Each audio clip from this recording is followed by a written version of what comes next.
let's call the meeting to order. Please rise for the Pledge of Allegiance.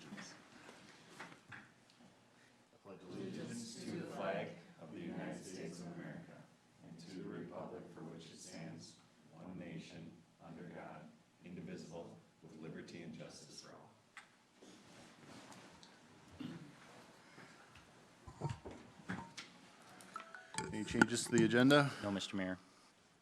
Okay. Motion to approve the agenda. Motion by Josh. Second. Second by Kate. All in favor? Aye. Aye. Anyone here for public comment? Got anything? Nothing? All right. Move on to consent. Anyone have anything?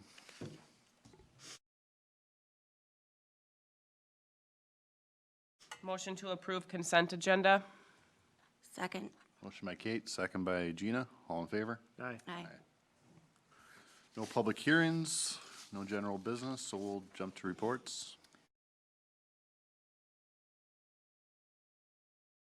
At a previous city council meeting, the council had discussed whether or not they wanted to take a look at what we should be doing ultimately with regards to the old PD building. And during that conversation, the council had indicated that it was supportive of establishing a committee to take a look at it. Staff and directed staff to bring the item back to council at a future meeting. So we've come back with a recommendation for a committee made up of city officials, 1 to 2 council members, a planning commission rep, a parks commission rep because it's facilities, representatives from the 2 organizations that we currently have lease agreements with for the property, possibly representatives from interest groups that might use the space, such as the fire relief, Lions, et cetera, and then up to one to 3 additional at-large citizens, and then the group would be staffed by 1 to 2 staff members who would facilitate the work, group activities, and provide technical input and support. That's a big group. That's a huge group. Is that too many people? It could be, in my experience with these more ad hoc groups, a few more people isn't a bad idea, especially if you're looking for stakeholder input. Also, you tend not to get full attendance at every meeting. That's true. So it is a little on the larger side. I wouldn't go any larger than this, and you could, rather than, 1 to 2 representatives of local organizations, you could go with 1. You could go with 1 at-large citizen. You could go with no at-large citizens. There's things you could do with the composition to shrink it up a little bit. It all depends on how much broader input the council would like. What, do you have any vision for the structure of this group, like how it would actually function, or are you just kind of giving us a general update, or what do we do from here? So if the council wants to pursue this, we would go through the process of basically recruiting individuals. The council would need to appoint their representative or representatives to the group. We would go and approach the Planning Commission and Parks Commission seeking volunteers. We already have 1 Parks Commissioner who's indicated they would be highly interested. We would approach Hope for the Community and the Elko Express to see if they have or are willing and want to provide somebody to participate in the process. With regards to local organizations, I think we'd be looking for some input from the council who you think might be a good idea. And then I think you need to let us know if you want at-large citizens or not. In addition, if you don't feel those individuals sufficiently represent the community, if we want additional at-large citizens, then I think what we do is do the old Facebook approach to seek interested individuals. Somebody's already heard about it. We had a call earlier this week from somebody who had a level of interest. Interesting. I like it. Yeah. So, I think we should open it up to the community. I agree. okay. So if we're so directed, the council can decide who it's going to be when we bring back everybody else for ratification. So we'll move forward with the recruitment process. Sounds good. All right, police. Good morning, Mayor and Council. So nice to be here with coffee. Just a little staffing update. We have our newest candidate is scheduled for testing next week, the 8th and 9th. He'll do a psychological testing, medical and drug testing, and occupational testing. And he's indicated that Once we have the positive results, I get those back from Linda. If we get those, then we'll establish a start date, but he could be starting by the end of the month, which is very exciting news. He is so excited to get here. He wants to get here as soon as he can. Initially, he will be living in the community, which is also very cool with family, friends. So that's exciting to get them up and going as soon as possible. So by summer, we could have that person on their own. He does have almost 10 years of police experience with the Air Force and the police department in North Dakota. School resource officer, child investigations experience, which is huge. That's what he does there, child protection, all juvenile investigations. So that's very exciting because we don't have anybody with that level of training. So very excited about that. Yesterday, some news last night until I was testifying until about 9 o'clock at night at the Capitol in front of the Pension and Finance Commission. Reference the Minnesota Chiefs of Police were pushing for a pension change to try to stop almost emergency level evacuation of police officers out of the profession. So just trying to retain our law enforcement. Little history lesson, I was one of these. 30 years ago, Bill Clinton had a huge initiative in the early to mid 90s of 100,000 police officers across America to stem the crime that was epidemic that was happening across the country. So myself, I am known as a Clinton cop because I was hired under the grants, massive grants nationwide. That nickname's gonna stick. Clinton cop, yep. My whole career, that's what my chief and other people would say. So just my department alone hired 4 police officers. Chaska did in the mid to late 90s under that grant program. Well, fast forward 30 years, we're all at that age where we're hitting 50s and 55. I started at 23. So we're seeing a mass exodus of police officers across the state. As you have seen in the media and everything, if you think of law enforcement or any job as a pipeline, you want to keep the people coming into the profession equal to the people going out.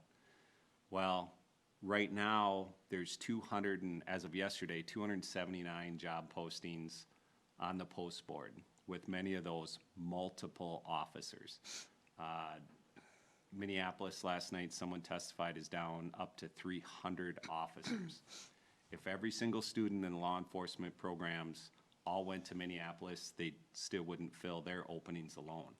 So in order to try to slow that down, the people leaving on the one side, we're trying to get a pension program that would incentivize officers to stay past 55, work in your current law enforcement, and then start getting your pension while you're working. It's like retired on duty type deal. So to incentivize the officers to stay in their positions longer. So we're pushing for that, and we had people testifying. There's approximately maybe 1/10 of the people coming into the schools, into criminal justice programs, that are leaving. So in the next 3 years, the estimates are up to 2,400 law enforcement officers are going to be retiring.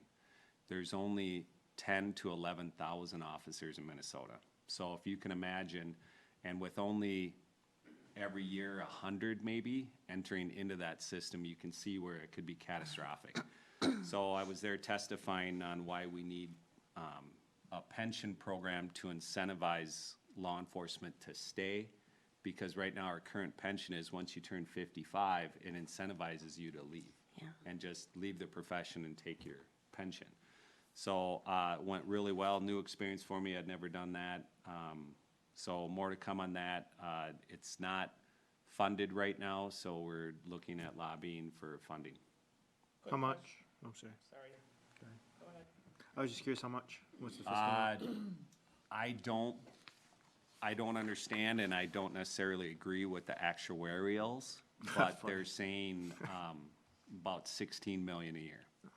Oh. And the director of PARA, the pension board, was there as well testifying, and the numbers as he described them, doesn't make sense to me, because if we all retire, and I'm getting towards that age, if we just left, our pension isn't funded anymore. We don't pay in, the city doesn't pay into our pension, so, and you're drawing your full benefit, I don't see how staying and getting your pension while you're working would make that huge of a pension deficit. But that's the numbers they're using, is $16 million annually. So, and then, What are they doing about reaching out to outstate officers to draw them to Minnesota? Anything? so post board, like North Dakota, this officer that we're hopefully hiring is coming from North Dakota. So there are people that are coming in, but what we're also seeing is officers leaving to go to states that don't have income tax or don't tax pensions. It's really hard because just our partners to the south in Iowa have this pension program. And that's why I brought this forward through the chiefs of police, because I see them down there staying from 55 to 60 is almost the norm in the fire and the police departments. I have friends that are doing that. So I tried to model that program, but also the state of Iowa, 3 years ago passed a plan where they don't tax state pensions. So to keep people in their state, as opposed to going to South Dakota, Florida, Texas, where there is no income tax. So they have that program down there, and it really works to keep people in the profession longer. And so that's the push for it. Post board will put ads out. Individual agencies that have large enough budgets, they'll send their representatives to other state job fairs, if you will, to try to attract people here, because Minnesota really does have, amongst the nation, some of the highest pay. And so that is attracting a lot of people. But it is, it's a nationwide epidemic. It's not just in Minnesota. We're seeing this across the country. Numbers are going down. There's regions that have upticks, but those tend to be in very, very pro-police environments, where they just feel like they're backed from their government. So, yeah, it's tough. So there is no concerted effort. We are, as the post board and as the chiefs of police, there are grants and programs to get education paid for, by the cities and by the state to get people into law enforcement. They're just very time-consuming grants that we can't even take advantage of, because we don't have the capability to just hire people whenever we want. So there's a lot of different initiatives. So the state's trying to get people in the pipeline. Our program is just trying to keep them from diving out the other end so quick. What is the state's plan for follow-up on the pension plan? Because I feel like it's a great idea and it should have happened like yesterday. So I'm not super, I know Tom's way better, and probably the other Tom is way better at the logistically how a bill goes to become a law, but it was laid over, and to continue on, it wasn't just killed, so more work needs to be done on it. Okay. So I think it was, if I remember correctly, laid over and pushed to further discussion. Okay. Right now, there's only $31 million that has been allotted to the pension commission to use, and right now, it sounds like that's gonna go towards a teacher's pension program. There's a dilemma there where there's two pension programs they're trying to fix, and so that money's kind of been earmarked for that. So there is no money on the docket for our program. But if it doesn't go this year, we're just trying to lay the groundwork for next year. So a little bit longer update, but very important stuff kind of hitting the law enforcement profession. Anyone else have questions for the chief? Thank you for the detailed update. Engineering, I see Rich is online. He is muted, though. There you go. Just quickly, The Old New Market reconstruction project is scheduled to begin next week. They will start setting up erosion control and temporary water service and bringing in materials and equipment and reclaiming. They'll reclaim just the first 4 blocks. That would be St. Joseph Church, the east block of St. Mary, and the north block of Williams. We expect a couple days of activity, and then they have to wait and do some testing on the temp water. And then they'll start digging on the 15th, the following week. So that project's taking off, and we expect it to move fairly rapidly. Hopefully done maybe August sometime. The 2024 pavement rehab project is scheduled to start on April 15th, and that will move very quickly. They expect to be done with that based on their schedule by the end of May. And those are my updates. Thank you, Rich. Community development. We have an upcoming planning commission meeting at the end of the month, and we we're tentatively scheduling a public hearing for a preliminary plat north of City Hall here, property at the end of James Parkway, approximately 90 lots in that development, and also a public hearing regarding an application for comprehensive plan amendment that was submitted by RNF Properties for redevelopment of the Elko Speedway and the Elko Marketplace plat that I think you provided feedback on at the last council meeting. So moving forward with those, as well as Planning Commission is working on updating the zoning ordinance regarding detached accessory structures. Detached Sounds garages. like a busy planning commission meeting. Yeah, busy month. Wow. All right. CCEC. 217 kids came to the egg hunt, and we have our meeting in a couple of weeks, so not too much news. Is that number up or down? It's a little bit down. It fluctuates a little bit too with spring break. It always happens at the same time, but how schools have their spring break, whether we're gonna have a bigger turnout or not, so, It looked big. I mean, you guys did a great job thanks. from what I saw. Thanks. It was fun.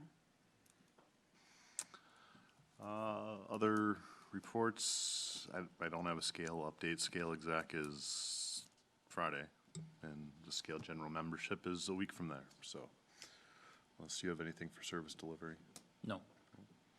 I-35, No, that must be, I'm trying to think, next week I think got canceled, but I'll check. It hasn't been since last meeting anyway. all right. Discussion by council. I have one thing. If y'all go into Facebook and find the Fire Rescue Days Facebook page and like it, and try to start sharing, we have out there a list of all of the activities and the timing, so if we get that shared, we're trying to get as much promotion going for that as possible, so people save the date. And then also, I don't know if you guys noticed, but it is what's it called, the Owl? The movie that was filmed here? The downtown owl? Downtown Owl. Yeah, that's coming out April 23rd, but if you watch the trailer, it's got little snippets of area around town, which is pretty cool. That's So, cool. just a heads up to keep your eyes open for that, it's kinda cool to see. It shows that car that was driving downtown as they were filming with drones. I don't know if you remember how the city was shut down for that little bit. It's kind of cool to see that on. Crazy Pinto. Yeah, so it's pretty fun, pretty cool, exciting, we're on the map again. More boys look out. Here we go. Exactly. All right, that's all I got, sorry. No, just a quick little update too on the cannabis stuff. So, been working with Senator Port on getting an amendment to her bill that she's moving through. Senator Port and Representative Stevenson are doing some updates to the cannabis stuff. I met with Senator Port on Monday, and she's open to the amendment, so she sent it over to Senate Council to look at, tweak, offer suggestions, and then potentially get it included in the Senate version, which we won't get it in the House version, but the House basically said, if the Senate accepts it, we'll accept it, and there will be no pushback. So Tom and Brandon have been super helpful getting information, reaching out to cities, support, and all that stuff, so we got things moving. What is the amendment? Is it just gonna be a lottery or? Well, so the way that the bills are currently written is to change the entire thing, because as they found out, the 2023 version isn't completely operational or functional or well-developed. So there was some fixes needed, so that is looking to change it to a lottery system. Now, there's opponents against that as well, and there's a whole bunch of concerns related to that, but the amendment we're proposing is just to give cities at least equal footing to SEA applicants, the socioeconomic applicants, and/or, be right there at the top and not get thrown into the lottery like all the other applicants. So that cities could choose to participate if they want to. Right, okay, thank you. Any other items? Just, if you didn't see the Facebook post last night, we were again named the 4th safest city in Minnesota. So that's 6 out of the last 7 years we've been in the top 4 in Minnesota. So, Just glad we beat Corcoran. What do you got I against don't even Corcoran? know where They that beat is. us. they've edged us out the last few times. Where is that? What's that? Where is that? It's not far from Plymouth, where I was thinking Monticello. Northwest up I off of am from 55. Minnesota. Hennepin County, northwest corner, Hennepin. Okay. I've already sent their chief, Good. nasty. Anything else? Motion to adjourn. Motion by Josh, Second. second by Kate, all in favor? Aye. Aye. Aye. Meeting's adjourned, thank you.